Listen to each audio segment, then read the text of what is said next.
श्री गणेशाय नमः। श्री सरस्वती माते नमः। श्रीमद् भागवत महापुराण की जय। जय जय श्री राधे श्याम। श्रीमद् भागवत महापुराण द्वितीय खंड द्वादश स्कंद द्वादशो अध्याय। श्रीमद् भागवत की संक्षिप्त विषय सूची। सूत जी कहते हैं, भगवत भक्ति रूप महान धर्म को नमस्कार है। विश्व विधाता भगवान श्री कृष्ण को नमस्कार है। अब मैं ब्राह्मणों को नमस्कार करके श्रीमद् भागवतोक्त सनातन धर्मों का संक्षिप्त विवरण सुनाता हूँ। सोनकादि ऋषियों, आप लोगों ने मुझसे जो प्रश्न किया था उसके अनुसार मैंने भगवान विष्णु का यह अद्भुत चरित्र सुनाया। यह सभी मनुष्यों के श्रवण करने योग्य है। इस श्रीमद् भागवत महापुराण में सर्व पापहारी स्वयं भगवान श्री हरि का ही संकीर्तन हुआ है। वे ही सबके हृदय में विराजमान, सबकी इंद्रियों के स्वामी और प्रेमी भक्तों के जीवन धन है। इस श्रीमद् भागवत महापुराण में परम रहस्यमय अत्यंत गोपनीय ब्रह्म तत्व का वर्णन हुआ है। उस ब्रह्म में ही इस जगत की उत्पत्ति, स्थिति और प्रलय की प्रतीति होती है। इस पुराण में उस परम तत्व का अनुभवात्मक ज्ञान और उसकी प्राप्ति के साधनों का स्पष्ट निर्देश है। सोनक जी, इस महापुराण के प्रथम स्कंद में भक्ति योग का भलीभांति निरूपण हुआ है और साथ ही भक्ति योग से उत्पन्न एवं उसको स्थिर रखने वाले वैराग्य का भी वर्णन किया गया है। परीक्षित की कथा और व्यास नारद संवाद के प्रसंग से नारद चरित्र भी कहा गया है। राज ऋषि परीक्षित ब्राह्मण का शाप हो जाने पर किस प्रकार गंगा तट पर अनशन व्रत लेकर बैठ गए और ऋषि प्रवर श्री सुखदेव जी के साथ किस प्रकार उनका संवाद प्रारंभ हुआ, यह कथा भी प्रथम स्कंद में ही है। योग धारणा के द्वारा शरीर त्याग की विधि, ब्रह्मा और नारद का संवाद, अवतारों की संक्षिप्त चर्चा तथा महतत्व आदि के क्रम से प्राकृतिक सृष्टि की उत्पत्ति आदि विषयों का वर्णन द्वितीय स्कंद में हुआ है। तीसरे स्कंद में पहल विदुर जी और उद्धव जी के तदंतर विदुर तथा मैत्रेय जी के समागम और संवाद का प्रसंग है। इसके पश्चात पुराण संहिता के विषय में प्रश्न है और फिर प्रलय काल में परमात्मा किस प्रकार स्थित रहते हैं इसका निरूपण है। गुणों के क्षोभ से प्राकृतिक सृष्टि और महतत्व आदि 7 प्रकृति विकृतियों के द्वारा कार्य सृष्टि का वर्णन है। इसके बाद ब्रह्मांड की उत्पत्ति और उसमें विराट पुरुष की स्थिति का स्वरूप समझाया गया है। तदंतर स्थूल और सूक्ष्म काल का स्वरूप, लोक पद्म की उत्पत्ति, प्रलय, समुद्र से पृथ्वी का उद्धार करते समय वराह भगवान के द्वारा हिरण्याक्ष का वध, देवता, पशु, पक्षी और मनुष्यों की सृष्टि एवं रुद्रों की उत्पत्ति प्रसंग है। इसके पश्चात उस अर्धनारी नर के स्वरूप का विवेचन है जिससे स्वयंभू मनु और स्त्रियों की अत्यंत उत्तम आधा प्रकृति सतरूपा का जन्म हुआ था। कदर्म प्रजापति का चरित्र, उनसे मुनि पत्नियों का जन्म, महात्मा भगवान कपिल का अवतार और फिर कपिल देव तथा उनकी माता देवहूति के संवाद का प्रसंग आता है। चौथे स्कंद में मरीचि आदि 9 प्रजापतियों की उत्पत्ति, दक्ष का यज्ञ का विध्वंस, राजऋषि ध्रुव एवं पृथु का चरित्र तथा प्राचीन ब्रही और नारद जी के संवाद का वर्णन हुआ है। 5वें स्कंद में प्रिय व्रत का उपाख्यान, नाभि, ऋषभ और भरत के चरित्र, द्वीप, वर्ष, समुद्र एवं पर्वत और नदियों का वर्णन, ज्योतिष चक्र के विस्तार एवं पाताल तथा नरकों की स्थिति का निरूपण हुआ है। सोनकादि ऋषियों 6ठे स्कंद में ये विषय आए हैं। प्रचेताओं से दक्ष की उत्पत्ति, दक्ष पुत्रियों की संतान, देवता, असुर, मनुष्य, पशु, पर्वत और पक्षियों का जन्म, कर्म, वृत्तासुर की उत्पत्ति और उसकी परम गति अब 7वें स्कंद के विषय बतलाए जाते हैं। इस स्कंद में मुख्यतः दैत्यराज हिरण्यकशिपु और हिरण्याक्ष के जन्म, कर्म एवं दैत्य शिरोमणि महात्मा प्रहलाद के उत्कृष्ट चरित्र का निरूपण है। 8वें स्कंद में मनवंतरों की कथा, गजेंद्र मोक्ष, विभिन्न मनवंतरों में होने वाले जगदीश्वर भगवान विष्णु के अवतार, कूर्म, मत्स्य, वामन, धन्वंतरी, हयग्रीव आदि अमृत प्राप्ति के लिए देवताओं और दैत्यों का समुद्र मंथन और देवासुर संग्राम आदि विषयों का वर्णन है। 9वें स्कंद में मुख्यतः राजवंशों का वर्णन है। इक्ष्वाकु के जन्म, कर्म, वंश विस्तार, महात्मा, सुदुम्न, इला एवं तारा के उपाख्यान, इन सब का वर्णन किया गया है। सूर्यवंश का वृत्तांत, ससाद और नर्ग आदि राजाओं का वर्णन, सुकन्या का चरित्र, सरियाती, खटवांग, मानदाता, सोबरी, सगर, बुद्धिमान, कुकुतस्थ और कौशलेंद्र भगवान राम के सर्व पापहारी चरित्र का वर्णन भी इस स्कंद में है। तदंतर निमि का देह त्याग और जनकों की उत्पत्ति का वर्णन है। भृगुवंश शिरोमणि परशुराम जी का क्षत्रिय संहार, चंद्रवंशी नरपति, पुरुरवा, ययाति, नहुष, दुष्यंत, नंदन, भरत, शंतनु और उनके पुत्र भीष्म आदि की संक्षिप्त कथाएं भी 9वें स्कंद में हैं। सबके अंत में ययाति के बड़े लड़के यदु का वंश विस्तार कहा गया है। शौनकादि ऋषियों इसी यदुवंश में जगत उत्पत्ति भगवान श्री कृष्ण ने अवतार ग्रहण किया था। उन्होंने अनेक असुरों का संहार किया। उनकी लीलाएं इतनी है कि कोई पार नहीं पा सकता। फिर भी 10वें स्कंद में उनका कुछ कीर्तन किया गया है। वसुदेव की पत्नी देवकी के गर्भ से उनका जन्म हुआ। गोकुल में नंद बाबा के घर जाकर बड़े पूतना के प्राणों को दूध के साथ पी लिया। बचपन में ही छकड़े को उलट दिया। तृणाव्रत बकासुर एवं वत्सासुर को पीस डाला। सपरिवार धेनुकासुर और प्रलंबासुर को मार डाला। दावानल से घिरे गोपों की रक्षा की। काली नाग का दमन किया। अजगर से नंद बाबा को छुड़ाया। इसके बाद गोपियों ने भगवान को पति रूप से प्राप्त करने के लिए व्रत किया और भगवान श्री कृष्ण ने प्रसन्न होकर उन्हें अभिमित वर दिया। भगवान ने यज्ञ पत्नियों पर कृपा की। उनके पतियों ब्राह्मणों को बड़ा पश्चाताप हुआ। गोवर्धन धारण की लीला करने पर इंद्र और कामधेनु ने आकर भगवान का यज्ञ अभिषेक किया। शरद ऋतु की रात्रियों में व्रज सुंदरियों के साथ रास क्रीड़ा की। दुष्ट शंखचूड़, अरिष्ट और केसी के वध की लीलाएं हुई। तदंतर अक्रूर जी मथुरा से वृंदावन आए और उनके साथ भगवान श्री कृष्ण तथा बलराम जी ने मथुरा के लिए प्रस्थान किया। उस प्रसंग पर व्रज सुंदरियों ने जो विलाप किया था उसका वर्णन है। राम और श्याम ने मथुरा में जाकर वहां की सजावट देखी और कुवल या पीड़, हाथी, मुष्टिक, चाणूर एवं कंस आदि का संहार किया। सांदीपनी गुरु के यहाँ विद्याध्ययन करके उनके मृत पुत्र को लौटा लाए। शौनकादि ऋषियों जिस समय भगवान कृष्ण मथुरा में निवास कर रहे थे उस समय उन्होंने उद्धव और बलराम जी के साथ यदुवंशियों का सब प्रकार से प्रिय और हित किया। जरासंध कई बार बड़ी बड़ी सेनाएं लेकर आया और भगवान ने उनका उद्धार करके पृथ्वी का भार हल्का किया। काल यवन को मुचुक कुंड से भस्म करा दिया। द्वारिकापुरी बसाकर रातों रात सबको वहां पहुंचा दिया। स्वर्ग से कल्प वृक्ष एवं सुधर्मा सभा ले आए। भगवान ने दल के दल शत्रुओं को युद्ध में पराजित करके रुक्मणी का हरण किया। बाणासुर के साथ युद्ध के प्रसंग में महादेव जी पर ऐसा बाण छोड़ा कि वे जम्भाई लेने लगे और इधर बाणासुर की भुजाएं काट डाली। प्राग ज्योतिषपुर के स्वामी भौमासुर को मारकर 16,000 कन्याएं ग्रहण की। शिशुपाल, पौंड्रक, साल, दुष्ट दंत, वक्त्र, शंबरासुर, द्विविध, पीठ, मुर, पंचजन आदि दैत्यों के बल पौरुष का वर्णन करके यह बात बतलाई गई कि भगवान ने उन्हें कैसे कैसे मारा। भगवान के चक्र ने काशी को जला दिया और फिर उन्होंने भारतीय युद्ध में पांडवों को निमित्त बनाकर पृथ्वी का बहुत बड़ा भार उतार दिया। शौनकादि ऋषियों 11वें स्कंद में इस बात का वर्णन हुआ है कि भगवान ने ब्राह्मणों के शाप के बहाने किस प्रकार यदुवंश का संहार किया। इस स्कंद में भगवान श्री कृष्ण और उद्धव का संवाद बड़ा ही अद्भुत है।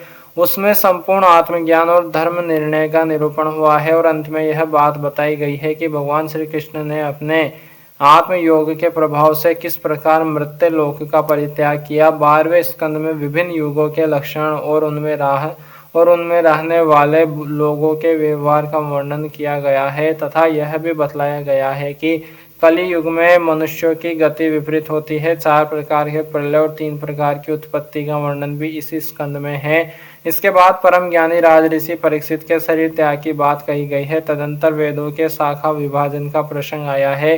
मार्कंडेय जी की सुंदर कथा, भगवान के अंग उपंगों का स्वरूप कथन और सबके अंत में विश्वात्मा भगवान सूर्य के गणों का वर्णन है।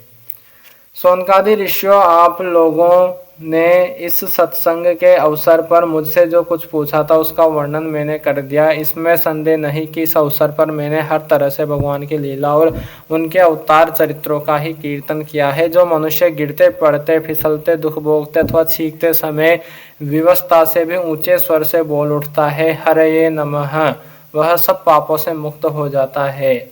यदि देश काल एवं वस्तु से अपरिच्छिन्न भगवान श्री कृष्ण के नाम, लीला, गुण आदि का संकीर्तन किया जाए अथवा उनके प्रभाव, महिमा आदि का श्रवण किया जाए तो वे स्वयं ही हृदय में आविराजते हैं और श्रवण तथा कीर्तन करने वाले पुरुष के सारे दुख मिटा देते हैं। ठीक वैसे ही जैसे सूर्य अंधकार को और आंधी बादलों को तीतर भीतर कर देती है। जिस वाणी के द्वारा घट घटवासी अविनाशी भगवान के नाम, लीला, गुण आदि का उच्चारण नहीं होता, वह वाणी भावपूर्ण होने पर भी निरर्थक है, सारहीन है, सुंदर होने पर भी असुंदर है और उत्तम विषयों का प्रतिपादन करने वाली होने पर भी असत कथा है। जो वाणी और वचन भगवान के गुणों से परिपूर्ण रहते हैं वे ही परम पावन है, वे ही मंगलमय है और वे ही परम सत्य हैं। जिस वचन के द्वारा भगवान के परम पवित्र यश का गान होता है वही परम रमणीय, रुचिकर एवं प्रतिक्षण नया नया जान पड़ता है। उससे अनंत काल तक मन को परमानंद की अनुभूति होती रहती है। मनुष्यों का सारा शोक, चाहे वह समुद्र के समान लंबा और गहरा क्यों न हो, उस वचन के प्रभाव से सदा के लिए सूख जाता है। जिस वाणी से चाहे वह रस, भाव, अलंकार आदि से युक्त ही क्यों न हो, जगत को पवित्र करने वाले भगवान श्री कृष्ण के यश का कभी गान नहीं होता। वह तो कौवों के लिए उच्छिष्ट फेंकने के स्थान के समान अत्यंत अपवित्र है। मानस सरोवर निवासी हंस अथवा ब्रह्म धाम में विहार करने वाले भगवत चरणारविंद आश्रित परमहंस भक्त उसका कभी सेवन नहीं करते। निर्मल हृदय वाले साधु जन तो वहीं निवास करते हैं जहाँ भगवान रहते हैं। इसके विपरीत जिसमें सुंदर रचना भी नहीं है और जो व्याकरण आदि की दृष्टि से दूषित शब्दों से युक्त भी है, परंतु जिसके प्रत्येक श्लोक में भगवान के सुयश सूचक नाम जड़े हुए हैं, वह वाणी लोगों के सारे पापों को नाश कर देती है। क्योंकि सत्पुरुष ऐसी ही वाणी का श्रवण, गान और कीर्तन किया करते हैं। वह निर्मल ज्ञान भी जो मोक्ष की प्राप्ति का साक्षात साधन है, यदि भगवान की भक्ति से रहित हो तो उसकी उतनी शोभा नहीं होती। फिर जो कर्म भगवान को अर्पण नहीं किया गया है वह चाहे कितना ही ऊंचा क्यों न हो, सर्वदा अमंगल रूप दुख देने वाला ही है। वह तो शोभन वर्णीय हो ही कैसे सकता है। वर्णाश्रम के अनुकूल आचरण, तपस्या और अध्ययन आदि के लिए जो बहुत बड़ा परिश्रम किया जाता है उसका फल है केवल यश अथवा लक्ष्मी की प्राप्ति। परंतु भगवान के गुण, लीला, नाम आदि का श्रवण, कीर्तन आदि तो उनके श्री चरण कमलों की अविचल स्मृति प्रदान करता है। भगवान श्री कृष्ण के चरण कमलों की अविचल स्मृति सारे पाप, ताप और अमंगलों को नष्ट कर देती है और परम शांति का विस्तार करती है। उसी के द्वारा अंतःकरण शुद्ध हो जाता है, भगवान की भक्ति प्राप्त होती ही है एवं पर वैराग्य से युक्त भगवान के स्वरूप का ज्ञान तथा अनुभव प्राप्त होता है। सौनकादि ऋषियों, आप लोग बड़े भाग्यवान हैं, धन्य है, क्योंकि आप लोग बड़े प्रेम से निरंतर अपने हृदय में सर्वांतर्यामी, सर्वात्मा एवं सर्वशक्तिमान आदिदेव, सबके आराध्य देव एवं स्वयं दूसरे आराध्य देव से रहित नारायण भगवान को स्थापित करके भजन करते रहते हैं। जिस समय राज ऋषि परीक्षित अनशन करके बड़े बड़े ऋषियों की बड़ी सभा में सबके सामने श्री सुखदेव जी महाराज से श्रीमद् भागवत की कथा सुन रहे थे, उस समय वहीं बैठकर मैंने भी उन्हें परम ऋषि के मुख से इस आत्म तत्व का श्रवण किया था। आप लोगों ने उसका स्मरण कराकर मुझ पर बड़ा अनुग्रह किया, मैं इसके लिए आप लोगों का बड़ा ऋणी हूँ। सौनकादि ऋषियों, भगवान वासुदेव की एक लीला सर्वदा श्रवण कीर्तन करने योग्य है। मैंने इस प्रसंग में उन्हीं की महिमा का वर्णन किया है जो सारे अशुभ संस्कारों को धो बहाती है। जो मनुष्य एकाग्र चित्त से एक पहर अथवा एक क्षण ही प्रतिदिन इसका कीर्तन करता है और जो श्रद्धा के साथ इसका श्रवण करता है, वह अवश्य ही शरीर सहित अपने अंतःकरण को पवित्र बना लेता है। जो पुरुष द्वादशी अथवा एकादशी के दिन इसका श्रवण करता है, वह दीर्घायु हो जाता है। और जो संयम पूर्वक निराहार रहकर पाठ करता है, उसके पहले के पाप तो नष्ट हो ही जाते हैं, पाप की प्रवृत्ति भी नष्ट हो जाती है। जो मनुष्य इंद्रियों और अंतःकरण को अपने वश में करके उपवास पूर्वक पुष्कर, मथुरा अथवा द्वारिका में इस पुराण संहिता का पाठ करता है, वह सारे भयों से मुक्त हो जाता है। जो मनुष्य इसका श्रवण या उच्चारण करता है, उसके कीर्तन से देवता, मुनि, सिद्ध, पितर, मनु और नरपति संतुष्ट होते हैं और उसकी अभिलाषाएं पूर्ण करते हैं। ऋग्वेद, यजुर्वेद और सामवेद के पाठ से ब्राह्मणों को मधु, कुल्या, घृत कुल्या और पयः कुल्या, मधु, घी एवं दूध की नदियाँ अथवा अर्थात सब प्रकार की सुख समृद्धि की प्राप्त होती है। वही फल श्रीमद् भागवत के पाठ से भी मिलता है। जो द्विज संयम पूर्वक इस पुराण संहिता का अध्ययन करता है, उसे उसी परम पद की प्राप्ति होती है जिसका वर्णन स्वयं भगवान ने किया है। इसके अध्ययन से ब्राह्मण को ऋतंभरा प्रज्ञा, तत्व ज्ञान को प्राप्त कराने वाली बुद्धि की प्राप्ति होती है और क्षत्रियों को समुद्र पर्यंत भूमंडल का राज्य प्राप्त होता है। वैश्य कुबेर का पद प्राप्त करते हैं और शूद्र सारे पापों से छुटकारा पा जाता है। भगवान ही सबके स्वामी हैं और समूह के समूह कली मलों को ध्वंस करने वाले हैं। यो तो उनका वर्णन करने के लिए बहुत से पुराण है, परंतु उनमें सर्वत्र निरंतर भगवान का वर्णन नहीं मिलता। श्रीमद् भागवत महापुराण में तो प्रत्येक कथा प्रसंग में पद पद पर सर्वस्वरूप भगवान का ही वर्णन हुआ है। वे जन्म, मृत्यु आदि विकारों से रहित, देश कालादिकृत परिच्छेदों से मुक्त एवं स्वयं आत्म तत्व ही है। जगत की उत्पत्ति, स्थिति, प्रलय करने वाली शक्तियां भी उनकी स्वरूप भूत ही है, भिन्न नहीं। ब्रह्मा, शंकर, इंद्र आदि लोकपाल भी उनकी स्तुति करना लेस मात्र भी नहीं जानते। उन्हीं एक रस सच्चिदानंद स्वरूप परमात्मा को मैं नमस्कार करता हूँ, जिन्होंने अपने स्वरूप में ही प्रकृति आदि 9 शक्तियों का संकल्प करके इस चराचर जगत की सृष्टि की है और जो इसके अधिष्ठान रूप से स्थित है तथा जिनका परम पद केवल अनुभूति स्वरूप है। उन्हीं देवताओं के आराध्य देव सनातन भगवान के चरणों में मैं नमस्कार करता हूँ। श्री सुखदेव जी महाराज अपने आत्मानंद में ही निमग्न थे। इस अखंड अद्वैत स्थिति से उनकी वेद दृष्टि सर्वथा निवृत्त हो चुकी थी। फिर भी मुरली मनोहर श्याम सुंदर की मधुमयी मंगलमयी मनोहारिणी लीलाओं ने उनकी वृत्तियों को अपनी ओर आकर्षित कर लिया और उन्होंने जगत के प्राणियों पर कृपा करके भगवत तत्व को प्रकाशित करने वाले इस महापुराण का विस्तार किया। मैं उन्हीं सर्व पापहारी व्यास नंदन भगवान श्री सुखदेव जी के चरणों में नमस्कार करता हूँ। अथ त्रयोदशो अध्याय, 13वां अध्याय, विभिन्न पुराणों की श्लोक संख्या और श्रीमद् भागवत की महिमा। सूत जी कहते हैं, ब्रह्मा, वरुण, इंद्र, रुद्र और मरुदगण दिव्य स्तुतियों के द्वारा जिनके गुण गान में संलग्न रहते हैं, साम संगीत के मर्मज्ञ ऋषि मुनि अंग पद क्रम एवं उपनिषदों के सहित वेदों द्वारा जिनका गान करते रहते हैं, योगी लोग ध्यान के द्वारा निश्चल एवं तल्लीन मन से जिनका भावमय दर्शन प्राप्त करते रहते हैं, किंतु यह सब करते रहने पर भी देवता, दैत्य, मनुष्य कोई भी जिनके वास्तविक स्वरूप को पूर्णतया न जान सका, उन स्वयं प्रकाश परमात्मा को नमस्कार है। जिस समय भगवान ने कच्छप रूप धारण किया था और उनकी पीठ पर बड़ा भारी मंदराचल मथानी की तरह घूम रहा था, उस समय मंदराचल की चट्टानों की नोक से खुजलाने के कारण भगवान को तनिक सुख मिला। वे सो गए और श्वास की गति तनिक बढ़ गई। उस समय उस श्वास वायु से जो समुद्र के जल को धक्का लगा था, उसका संस्कार आज भी उसमें शेष है। आज भी समुद्र उसी श्वास वायु के थपोड़ों के फलस्वरूप ज्वार भाटों के रूप में दिन रात चढ़ता उतरता रहता है। उसे अब तक विश्राम न मिला। भगवान की वही परम प्रभावशाली श्वास वायु आप लोगों की रक्षा करे।